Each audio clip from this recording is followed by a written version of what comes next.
आम आदमी party middle class के लिए काम कर रही थी और करती रहेगी। 10 साल 12 साल तक दिल्ली में शासन किया और शासन उन्होंने अपनी चतुराई से किया। मिल्कीपुर चुनाव जनता के द्वारा नहीं, अधिकारियों के द्वारा चुनाव हुआ। देश की राजधानी दिल्ली में भाजपा की प्रचंड जीत की अगर बात करें तो साफ तौर पर जिस तरीके से भाजपा ने राजधानी दिल्ली में अपना परचम लहराया है और वहीं आम आदमी पार्टी के अरविंद केजरीवाल को बाहर का रास्ता दिखाया है। क्या कहते हैं फिरोजाबाद के लोग दिल्ली में भाजपा की प्रचंड जीत को लेकर? हमारे साथ रमाशंकर जी हमारे साथ हैं, उनसे बात करने की कोशिश करेंगे। डॉक्टर साहब, जिस तरीके से एक अचंभित जो रिजल्ट सामने आए हैं दिल्ली में और केजरीवाल को दिल्ली से बाहर का रास्ता देखना पड़ा है और भाजपा का परचम इस तरीके से ले रहा है, आप किस तरीके से लेते हैं? देखिए, आपने अचंभित बात कही है, तो मुझे नहीं लगता कि तो पहले से पता था कि केजरीवाल जी को जाना है। उन्होंने पिछले 10 साल 12 साल तक दिल्ली में शासन किया और शासन उन्होंने अपनी चतुराई से किया, लोगों को बेवकूफ बनाकर शासन किया। और उसके पीछे उनका जो उन्होंने पहले 5 साल में एक मुफ्त की बिजली, मुफ्त का पानी, रोडवेज की बसों में, दिल्ली की डीटीसी की बसों में मुफ्त का सफर, ऐसे प्रलोभन दिए और प्रलोभन देके भोली भाली जनता को गुमराह किया। 20 के इलेक्शन में उन्होंने और बहुत सारे वादे किए, वो वादे पूरे नहीं कर पाए, तो जनता समझ गई कि ये तो झूठ बोलने वाला आदमी है, भ्रष्टाचार करने वाला आदमी है और एक तरह से धूर्त है, जनता को मूर्ख बना करके अपना शासन चलाना चाहता है। पहले उसने बड़ी ईमानदार अपनी छवि प्रस्तुत की कि मैं तो बहुत ईमानदार हूँ, राजनीति बदल दूंगा, देश की राजनीति बदल दूंगा, पर आते आते वो उसकी सारी जो ईमानदारी थी वो धरी की धरी रह गई। अब वो भ्रष्टाचार में लिप्त हो गया, कमाई में लग गया और अपने रहने के बारे में कहता था गाड़ी खरीदूंगा मैं, जैसे आई थी ये चीजें। हाँ, ये बहुत सारी चीज घूमती रही हैं, लेकिन आज जब मालूम पड़ा है, सब जनता, पूरा भारत की जनता जानती है कि उसने अपना मकान या अपना घर कितने करोड़ों में बनवाया है और वो एक 5 स्टार 7 स्टार होटल से कम नहीं है। उसमें लाखों की टाइल्स लगी हुई हैं, पर्दे लगे हैं, खैर ये तो सब लोग जानते हैं, पर वो उसका जो ईमानदारी थी धरी की धरी रह गई। अच्छा, ये मानते हैं आप कि एक विशेष तबके को, अरविंद केजरीवाल ने एक विशेष तबके को, जनता की अगर बात करें तो उसको प्रलोभन में लेने की कोशिश की थी? नहीं, बिल्कुल। जो झुग्गी झोपड़ी के लोग हैं, भोले भाले लोग हैं, जो रोजाना कमाते खाते हैं, ऐसे लोगों को, एक समुदाय विशेष को इन्होंने अपने प्रलोभन में लेकर के उनका वोट लिया, वोट करके उन्होंने शासन किया और सदैव उन्होंने नेगेटिव राजनीति की है, कभी भी सकारात्मक बात नहीं की है। भाजपा की जीत पर किस चेहरे को आप मतलब मानते हैं कि श्रेय देना चाहें? नहीं, मैं तो श्रेय माननीय आदरणीय मोदी जी को देना चाहूंगा। उनकी नीतियां राष्ट्र को विकसित भारत बनाने के लिए जो उनका दृश्य है, आज उनकी विजन है, वो तो उसी में लगातार काम कर रहे हैं। वो हार जीत को बहुत बड़ा पैमाना नहीं मानते हैं। आज 14-15 राज्यों में बीजेपी की सरकार है और वो उनके लिए तो ये छोटा मोटा खेल है। उनका तो उनकी दृष्टि केवल विकसित भारत की है और वहां पे जब तक राज्य विकसित नहीं होंगे, राज्यों का विकास नहीं होगा, तब तक विकसित भारत का सपना पूरा नहीं हो पाएगा।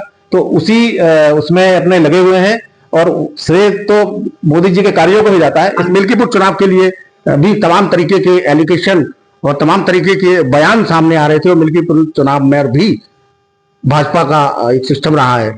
नहीं, जहाँ मिल्कीपुर चुनाव की बात है, वहां तो समाजवादी पार्टी के माननीय अखिलेश जी बहुत ही ओवर कॉन्फिडेंट थे कि भाई हमारी सीट है, वहां जा नहीं सकती है, वहां तो एक जाति विशेष वर्ग का बाहुल्य है और वो तो हमारी सीट है ही है। तो उन्होंने, मुझे लगता है कि दिल्ली में केजरीवाल जी को मदद करने के लिए ज्यादा ध्यान दिया, उस सीट पे ध्यान नहीं दिया। और अब वो कितना भी आरोप लगा देते हैं कि वोटर संख्या बढ़ा दी, ये कर दिया, वो कर दिया, भाजपा ने उलट फेर कर दिया, लेकिन वो तो उनके हाथ से निकल गई। उनके लिए उनके उसमें बट्टा ही लग गया। जिस तरह से अभी लोकसभा में उनको विजय मिली थी और वो बड़े आसान्वित थे कि मिल्कीपुर की सीट हमारी है, हमें मिलेगी, पर वहां उन्होंने अखिलेश यादव को ये माना जाए कि ओवर कॉन्फिडेंस में ही करारी हार थी। बिल्कुल ये पक्का था कि हमें मिलना है और जब हमारी सीट है ये, तो उन्होंने उस विशेष ध्यान नहीं दिया तो आज परिणाम सामने है। भाई, जिस तरीके से जैसे दिल्ली में जो परचम भाजपा का ले रहा है, और बात करें अगर मिल्कीपुर चुनाव की, तो मिल्कीपुर चुनाव में किस तरीके की स्थिति रही वो भी सभी के सामने है। और वहीं इसी कड़ी में फिरोजाबाद से जिला प्रवक्ता नीरज यादव हमारे साथ समाजवादी पार्टी से मौजूद है। क्या कहना चाहेंगे? देखिए, उत्तर प्रदेश में बाई इलेक्शन मिल्कीपुर जो हुआ, वो चुनाव आयोग को माननीय राष्ट्रीय अध्यक्ष जी ने कई बार अवगत कराया कि चुनाव में सरकार क्या कर रही है, सरकार के नुमाइंदे अधिकारी क्या कर रहे हैं। चुनाव आयोग ने कोई भी संज्ञान नहीं लिया। उसी का परिणाम है कि मिल्कीपुर चुनाव जनता के द्वारा नहीं, अधिकारियों के द्वारा चुनाव हुआ और ये जीत अधिकारियों को समर्पित है। ना तो सरकार चुनाव लड़ी, सरकार की जगह पूरा ब्यूरो केस चुनाव लड़ा, पूरा अमला चुनाव लड़ा और सरकार ने जो कुछ कर सकती थी। मुझे लगता है कि लोकतंत्र में ये सब नहीं होना चाहिए चुनावों में। बाकी जनता देख रही है, बाई इलेक्शन था, जनता ने वो समाजवादी पार्टी को वोट देने का मन भी बना लिया था। अभी कुछ टाइम पहले 2024 में लोकसभा चुनाव हुआ, समाजवादी पार्टी फैजाबाद लंबे अंतर से जीती और वहीं से लगातार विधायक अजीत अवधेश जी के बेटे अजीत जी, हाँ, वो जनता ने उन्हें वोट। अवधेश जी की आप बात करें तो अवधेश जी ने तो वैसे ही जहां जमीन पर बाया फैला के पहले ही ऐलान कर दिया पूरे तरीके से कि अजीत सिंह पूरे तरीके से जीत चुकी। उनकी तो बयानबाजी क्या कहेंगे? देखिए, अवधेश जी एक बहुत बड़े नेता है और ऐसे समाज से आते हैं जिस समाज से मैं समझता हूँ सदन में पहुंचना एक गंभीरता की बात है ना। और अवधेश जी पर प्रशासन ने इतना दबाव बना रखा है और उनके परिवार पर। अब आप वहां आपके अगर कोई मीडिया बंधु हो या और लोग हो, आप देखिए ना यूट्यूबरों ने कितना दिखाया, पता नहीं चौथा स्तंभ भी काक हो गया है। हमने मिल्कीपुर चुनाव को लेकर अभी कहा कि अधिकारियों का चुनाव था, वो जनता का चुनाव नहीं था। लेकिन समाजवादी पार्टी के तो कई बयान, कई दावे ऐसे सामने आए थे, साफ तौर पर एक कॉन्फिडेंस जताया गया था समाजवादी पार्टी का, मिल्कीपुर सीट तो हमारी है। समाजवादी पार्टी सोच रही थी ये चुनाव जनता का और दलों का होगा। समाजवादी पार्टी को नहीं पता था कि ये चुनाव जनता और अधिकारियों का होगा। जनता ने मन बना लिया था, जनता को घर से नहीं निकलने दिया। नहीं तो समाजवादी पार्टी के अध्यक्ष अखिलेश यादव जी का जो एक कॉन्फिडेंस था, कई लोगों से हमारी बातचीत हुई। अगर भाजपा की बात करें तो भाजपा के लोग तो साफ तौर पर कह रहे हैं वो ओवर कॉन्फिडेंस था, जिस ओवर कॉन्फिडेंस ने करारी हार दिखाई अखिलेश यादव। अब भाजपा के लोगों से मैं क्या कहूं, भाजपा लोग अभी 2024 में भी कुछ कह रहे थे और वही कॉन्फिडेंस अखिलेश यादव का था जो आज कॉन्फिडेंस है। पर अखिलेश यादव ने सोचा था कि चुनाव जनता के द्वारा होगा, ना कि अधिकारियों के द्वारा। जब अधिकारी खुलेआम बूथ लूटने लगे, अधिकारी खुलेआम ये सब करने लगे, तो आप कहां जाएंगे? ऐसे चुनावों में जो तस्वीरें अब सामने आ रही है अखिलेश यादव यानी समाजवादी पार्टी की अगर बात करें, तो अब आगामी समय में विधानसभा का चुनाव जैसे होने को है, क्या मानते हैं कुछ फर्क डाल पाएंगे? उत्तर प्रदेश में अभी ही देश की जो सरकार थी वो 400 पार 400 पार 400 पार का नारा दे रहे थे। अभी आप देखिए कहां पहुंच गए। अखिलेश यादव पीडीए के एक मजबूत स्तंभ है और वो पीडीए के नेता हैं। ये विधानसभा चुनाव में पीडीए कहीं ना कहीं रंग लाएगा। पीडीए तो रंग ला रहा है, अधिकारी चुनाव लड़ रहे हैं इसलिए वोट ही नहीं डालने दे रहे। पीडीए तो अपना काम कर रहा है, आपने देखा नहीं पीडीए ने अभी। अखिलेश यादव पीडीए के नेता हैं। अच्छा, जैसे यहाँ मिल्कीपुर में ये रहा, और जैसे दिल्ली में अभी देखिए केजरीवाल का बड़ा डंका था और वहां भी परचम भाजपा का इतना प्रचंड तरीके से है, तो ये सब चीजों को क्या मान के चलते हैं? दिल्ली में भी अधिकारियों ने चुनाव कराया था। देखिए 15 साल की एंटी इनकम्बेंसी भी होती है। मोदी जी एंटी इनकम्बेंसी नहीं दी कैसे चुनाव। अब हो सकता है बड़े नेता बैठेंगे, देखेंगे। फिलहाल हम उत्तर प्रदेश में, तो हम मिल्कीपुर के बारे में बता रहे हैं जो हम देख रहे हैं अपनी आंखों से। हम लोग चुनाव में गए, हमने देखा विधानसभा में, आगामी विधानसभा चुनाव में किस तरीके से आ रही है समाजवादी पार्टी उत्तर प्रदेश में पीडीए का नारा लेकर और घर घर जा रही है, पीडीए के लोगों से बात कर रही है। और देश का जो एक बड़ा वर्ग है पीडीए, पिछड़ा, दलित, अल्पसंख्यक, आदिवासी, वो समाजवादी पार्टी के साथ है, जिसका नतीजा अभी 2024 में लोकसभा चुनाव हुआ। पूरे उत्तर प्रदेश में समाजवादी 80 में से समाजवादी पार्टी ने 43 इंडिया गठबंधन 43 सीटें पाई। और वहीं अगर आप अकेले समाजवादी पार्टी की बात करें तो 33 सीटें पाई। और आप अकेले बीजेपी की बात करें तो सत्तारूढ़ पार्टी है वो 33 सीटों पर निपट गई थी। इसलिए पीडीए बहुत मजबूत है और मुझे लगता है जो ढलने वाला सूरज पूरे दमखम से विधानसभा चुनाव में आ रही है, जो ढलने वाला सूरज होता है वो थोड़ा ज्यादा लाल होता जाता है। तो बस महाराज जी की वही स्थिति, अधिकारियों की तो सरकार चला रहे हैं। सरकार जनता के ऊपर चलती है, ना कि अधिकारियों की। डलने वाला सूरज ज्यादा लाल होता है, समाजवादी पार्टी के जिला प्रवक्ता नीरज यादव का साफ तौर पर कहना है। और इस दो लाइनों के हिसाब से उन्होंने क्या इशारा किया है, ये आप लोगों के ऊपर निर्भर करता है, और समाजवादी पार्टी के दिग्गजों के ऊपर निर्भर करता है, और भाजपा के ऊपर निर्भर करता है कि इस इशारे को किस तरीके से लेते हैं। वही अगर बात करें आम आदमी पार्टी की, तो आम आदमी पार्टी के जिला महासचिव धीरेन्द्र पंडित हमारे साथ मौजूद हैं, उनसे बात करने की कोशिश करेंगे। धीरेन्द्र जी, जिस तरीके से आम आदमी पार्टी के जो भी नतीजे सामने दिल्ली में आए हैं, क्या मानते हैं आप? मानते हैं जनता का जितना भी प्यार हमें मिला, कुछ काम हमने किए, अच्छे तरीके से किए, और जो इतिहास में नहीं हुए थे वो भी किए।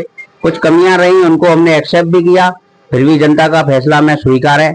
आगे विपक्ष का जो भी हमें भूमिका दी है जनता ने, हम उसको अच्छे से निभाएंगे, करेंगे संघर्ष। अच्छा, जैसे भारतीय जनता पार्टी की अगर बात करें तो भारतीय जनता पार्टी के कई बयान जैसे सामने आए हैं, तो साफ तौर पर कहना रहा है कि एक विशेष तबके के, यानी गरीब तबके में और मुस्लिम समुदाय को एक फोकस किया गया, हथियार बनाया गया था, उनको बरगलाने की कोशिश की गई थी, जिस पर अरविंद केजरीवाल ने अब तक राजनीति की। ये भारतीय जनता पार्टी हमेशा एक समुदाय जाति को लेकर के काम करती रही है। आम आदमी पार्टी केवल आम आदमी पार्टी मिडिल क्लास के लिए काम कर रही थी और करती रहेगी। आम आदमी पार्टी ने कभी किसी को ये नहीं कहा कि ये मुसलमान है, ये वो है। आम आदमी पार्टी ने हमेशा काम किया है। महिलाएं सभी की फ्री घूम रही थी, बिजली सभी के लिए फ्री थी, पानी सभी के लिए फ्री था। तो ये सब, ये आरोप प्रत्यारोप, राजनीति, हमारे हिसाब से हम राजनीति करने के लिए कभी नहीं थे। हम हमेशा राजनीति को बदलने की कार्य कर रहे थे, और उसी प्रक्रिया को हम आगे चलते रहेंगे। दिल्ली में नहीं है, कोई बात नहीं। क्या मानते हैं कि सभी चीज, हर सुविधा मुहैया कराई दिल्ली में, दिल्ली वासियों को सारे तरीके की योजनाओं का लाभ तक अरविंद केजरीवाल ने दिया, लेकिन फिर भी आज भाजपा का परचम लहरा रहा है वो? उसके कई इफेक्ट हैं। भाजपा एक, लोगों को योजनाएं सही तरीके से नहीं मिल पाई, अरविंद केजरीवाल पसंद नहीं आए। नहीं, योजनाएं तो पूरी तरीके से मिली। आपसे ये माना जाए कि अब की बार भाजपा की होली और अरविंद केजरीवाल की दिल्ली से गोली? नहीं, गोली तो कुछ नहीं है। हम संघर्ष करते रहेंगे। मैंने जैसा कि आपका कहा, हम कहीं छोड़ के जाने वाले नहीं हैं। हम क्रांति से निकले हुए लोग हैं, और इस संघर्ष को बरकरार चलता रहेगा। और आने वाले अब यूपी पे भी हमारा धावा है। ये हार और जीत ये एक जीवन का हिस्सा है। मैं इसको इस तरीके से रूप से देखना। आज भी आम आदमी पार्टी ये यकीन मान के चल रही है कि दिल्ली में, दिल्ली की जनता के बीच अरविंद केजरीवाल दोबारा फिर आएंगे? बिल्कुल, अरविंद केजरीवाल जी दिल्ली की जनता में ही रहेंगे। अरविंद केजरीवाल ने इस चीज को कहा भी है। कह रहे हैं, मोदी जी ने स्वयं अपने मुंह से ये बात कही है कि महिलाओं को 2500 लेंगे, बुजुर्गों को 3000 देंगे, 300 यूनिट देंगे। तो मैं यूपी स्टेट से यहाँ पे बिलोंग करता हूँ। आप जानते हैं कि यहाँ पे वो कितने यूनिट फ्री दे रहे हैं, और वहां पे प्रधानमंत्री दे पा रहे हैं। प्रधानमंत्री जेपी नड्डा जी की वह प्रदेश के नेतृत्व की कोई बात नहीं मानी है। हर व्यक्ति ये कह रहा है कि प्रधानमंत्री जी के नेतृत्व में चुनाव लड़ा गया है। तो प्रधानमंत्री अगर एक स्टेट के इस लेवल पे इस काम करना चाह रहे हैं और वो वहां पे मुहैया करा रहे हैं, तो हमारे यूपी वालों को भी दे। मैं अपने जिले के स्तर से मैं अब यहाँ पे भी आंदोलन करेंगे। अगर वहां पे देते हैं तो यहाँ पे भी देंगे। झाड़ू फिर चलेगी, मतलब ऐसा विश्वास है? झाड़ू हमेशा चलती रहेगी। झाड़ू अभी भी हमारे सिर पे है। केजरीवाल जी के सिपाही हैं हम। आंदोलन से निकले हुए हैं, आंदोलन जारी रहेगा।